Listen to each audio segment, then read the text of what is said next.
부처님께서 인간의 모습으로 돌아가시기 직전에 나는 파드마 삼바바라는 이름으로 부활할 것이라고 말했다. 8세기에 실제로 그 인물이 인도에서 태어났고 티베트로 가 불교를 전파했다. 우리에게는 처음 듣는 이야기죠. 또한 이 당시에 파드마 삼바바는 죽은 자들을 위한 안내서를 만들었고 그 당시 사람들은 이해하지 못할 것이니 적당한 때에 내가 다시 환생하여 내가 숨겨둔 곳에 가 다시 이 경전을 찾고 널리 알릴 것이라고 했습니다. 듣는 것만으로도 대자유에 이르게 될 정도로 매우 중요한 경전이니 아직 때가 아니다고 생각한 거죠. 그 경전은 설산 깊숙한 곳에 숨겨두게 됩니다. 그는 8세기의 실존 인물이었고 인도에서 티베트로 가면서 불교를 전파한 티베트 불교에선 매우 중요한 사람입니다. 그리고 죽은 자들을 위한 안내서는 15세기에 세상에 알려지게 됩니다. 그의 환생이라 불리는 믹지는 설산 깊숙한 곳에서 마치 이미 아는 듯이 정확히 그곳에 가서 그의 경전을 찾아내게 되었습니다. 오늘 소개해드리는 책은 바로 약 800년 동안 숨겨져 있던 티베트 불교의 경전입니다. 20세기 초 서양에 알려지면서 심리학과 정신분석학의 큰 줄기를 만든 심리학자인 칼 융이 항상 지니고 다녔고 이 경전에 맞는 심리학 해설도 직접 썼고 책에도 나와 있습니다. 죽은 자들을 위한 안내서라 불리는 티베트 사자에서는 표면은 죽은 자를 위함이지만 사실 지금 현재를 살고 있는 자를 위한 것일지도 모릅니다. 그런데 여기서 살짝 오류처럼 보이는 것이 있지 않으세요? 파드마 삼바바를 부처님의 환생이라고 했는데요. 하지만 부처님 환생이 아닐 수 있죠. 왜냐하면 부처님은 이미 열반에 드셔 윤회를 끊으신 분이니까요. 불교의 최고 목표는 삶 자체가 고통이니 다시 태어나지 않도록 윤회의 연결고리를 끊는 것, 그것을 열반이라고 합니다. 열반에 이미 드신 분이 다시 윤회를 했다는 것이 좀 이상하기도 하죠. 하지만 파드마 삼바바의 행적들에서 그가 사람을 고치고 악마를 물리치는 신통력을 가졌다는 것에서 후에 사람들이 그렇게 만든 것으로 보입니다.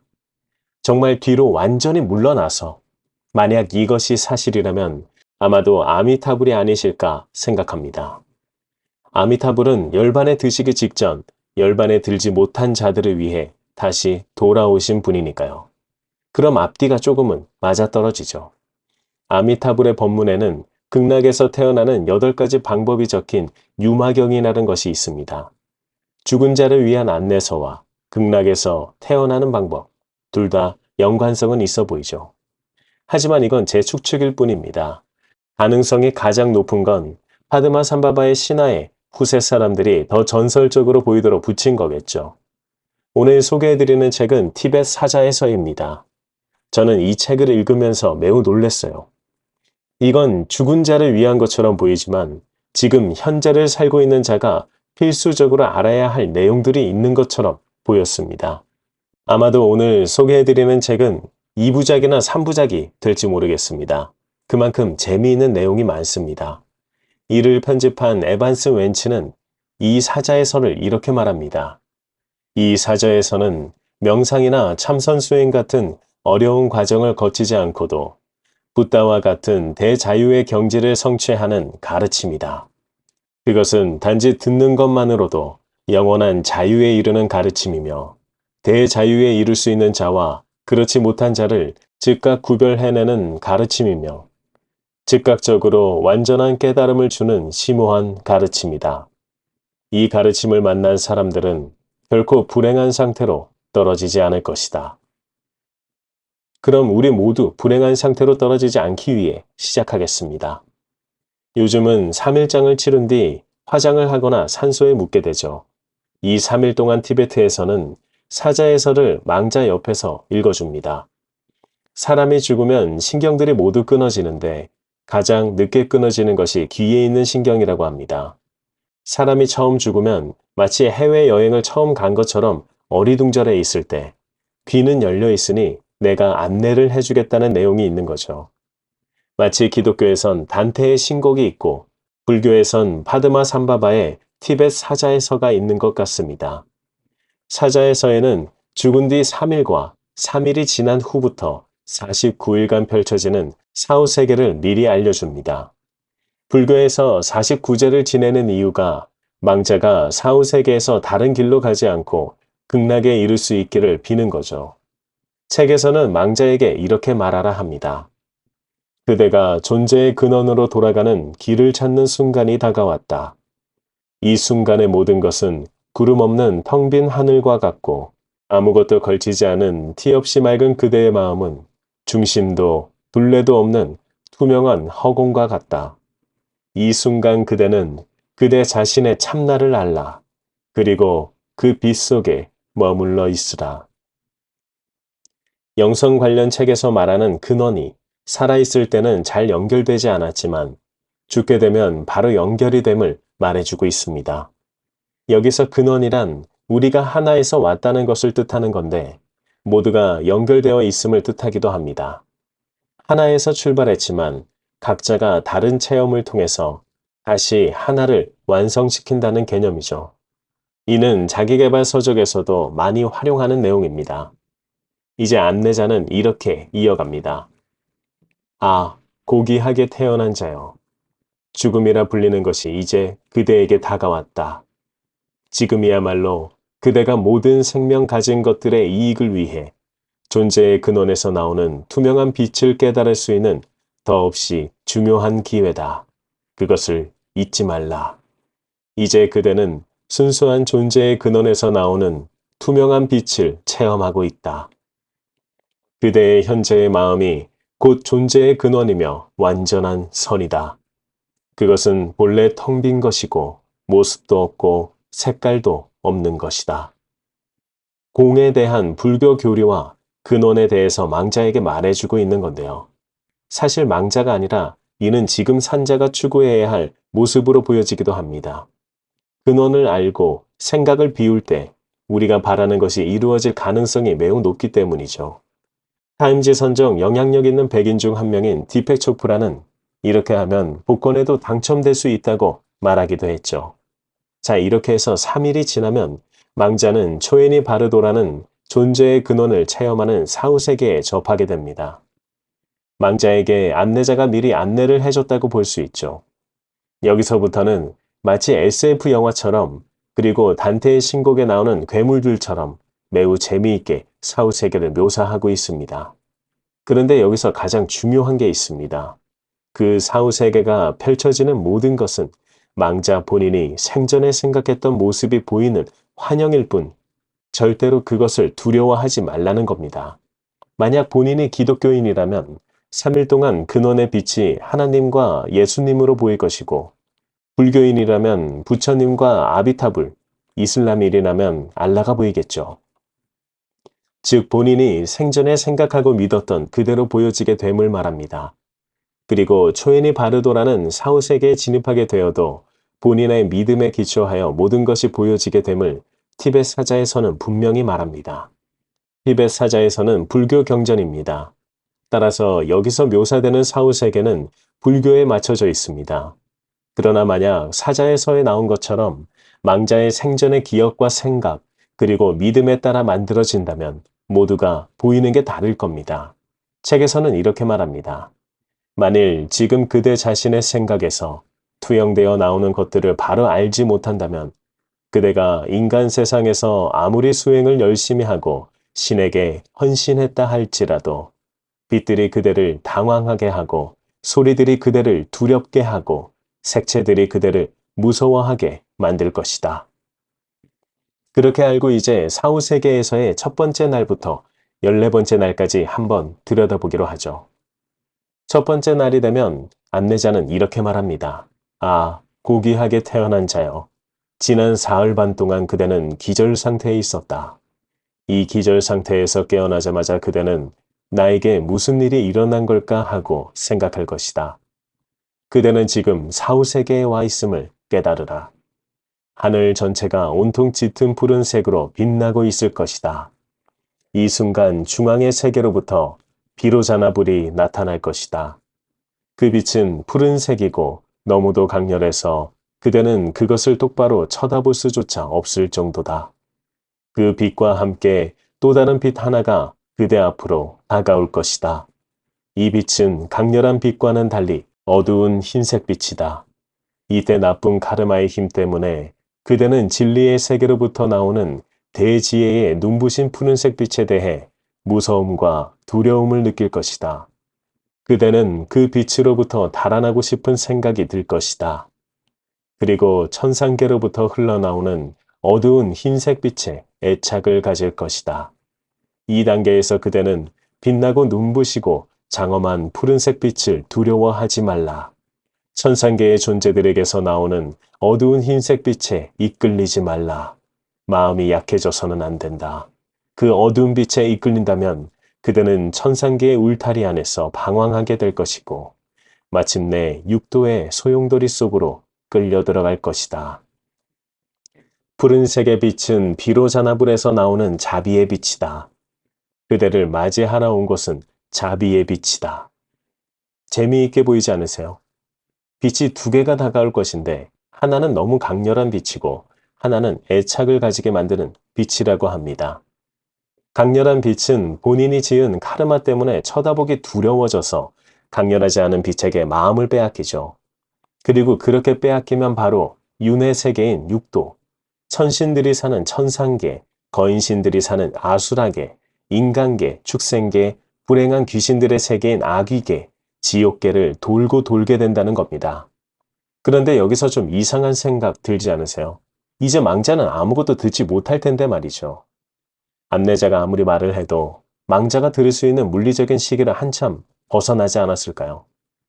듣다 보면 그럴듯한데 그러려면 3일하고 또 49일 동안 계속 망자를 그대로 둬야 하는데 말이죠. 여기서 시간이란 개념이 산자와 죽은 자가 매우 다름을 알 수 있죠. 산자의 입장에서 말하지만 사실 죽은 자의 입장에서 우리는 알지도 못할 뿐더러 알 수 있는 방법도 없죠. 하지만 티베트 불교에서는 이렇게 망자 옆에서 사자의 설을 계속 읽어주게 됩니다. 다시 사후세계로 돌아와서 만약 첫째 날 어두운 흰빛을 따라가 버리면 육도를 방황한다고 했죠. 그런데 그럼에도 불구하고 첫 7일 동안은 다른 곳에 빠지게 되어도 계속 평화신이 나타난다고 하죠. 날짜가 지날수록 빠지게 되는 곳이 더 안 좋게 변화됩니다. 둘째 날은 눈부신 흰색빛이 망자를 비추게 되고 어두운 회색빛이 다가옵니다. 흰색빛은 카르마의 분노에 해당됩니다. 생전에 분노를 많이 한 사람은 흰색빛이 너무 강렬해서 눈을 뜨고 볼 수 없는 거죠. 그럼 어두운 회색빛이 오히려 좋겠죠. 회색빛에 빠지면 바로 지옥계입니다. 셋째 날은 보생불이 수행신들을 거느리고 나타나게 되고 노란색 빛을 비춥니다. 그리고 어둡고 푸르스름한 노란색 빛도 망자에게 다가옵니다. 그건 자만심의 카르마입니다. 이 어둡고 푸르스름한 노란색은 인간 세상으로부터 오는 것인데요. 여기에 이끌리면 인간계에 떨어져 태어나고 늙고 병들고 죽는 고통을 겪게 됩니다. 인간으로 다시 태어나는 윤회를 말하죠. 넷째 날에는 아미타바가 나타나 붉은색의 빛을 쏘게 됩니다. 물론 어두운 붉은색도 함께 옵니다. 어두운 붉은색은 카르마의 집착입니다. 이 어두운 붉은색을 따라가면 책은 이렇게 말합니다.